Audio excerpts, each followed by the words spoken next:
Nature is a great experimenter. How do you think it experiments? Basically, it discards the species that is not supporting the whole. And it has constantly experimented over millions of years. It has discarded the dinosaurs. It has discarded probably the saber-toothed tigers.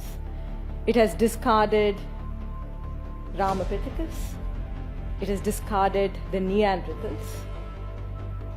A few of these species have survived for 200,000 years. A few of them have also survived for 10 to 20 million years.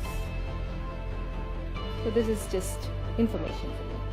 But the question is, how sure are we about the success of our species, of the success of this human species? Are you sure we're going to survive forever? If you have to survive forever, that means you need to be beneficial for the whole. If you're not going to be beneficial for the whole, what would nature do? It would discard us. Are we being beneficial to the whole?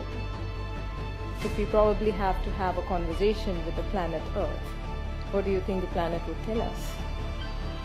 No? Very unhappy. We are probably more damaging than the smallpox virus, which doesn't exist now. Yes?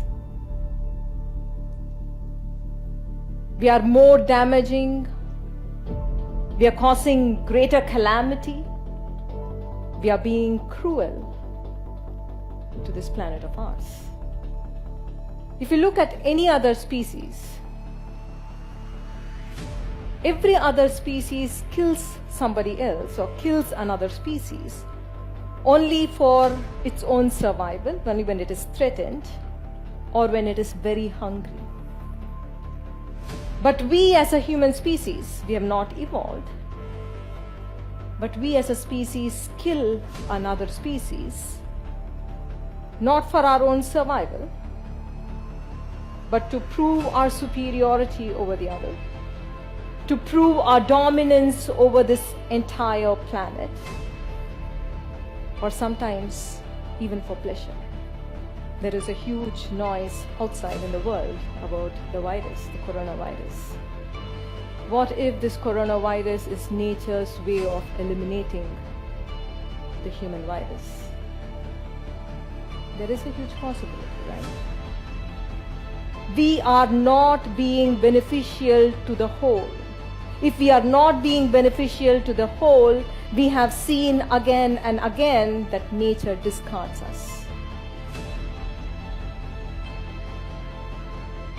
In the current situation, China is not the problem. The Chinese people are not the problem. What is the problem? The problem is our own consciousness. We are living and experiencing life in separation. We are living and experiencing life as though we are separate from everybody around us. And this separation-driven consciousness has its own repercussions. And we see it in the world. We see it in the world as cancer. We see it in the world as disaster, as natural calamity, or as the coronavirus. It is time to awaken now. We can't continue living our life from a disconnected state of consciousness. The more disconnection that we experience, more chaotic would be the world around us.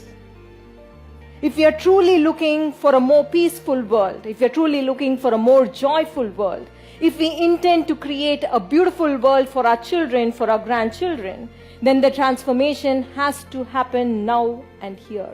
It is already too late.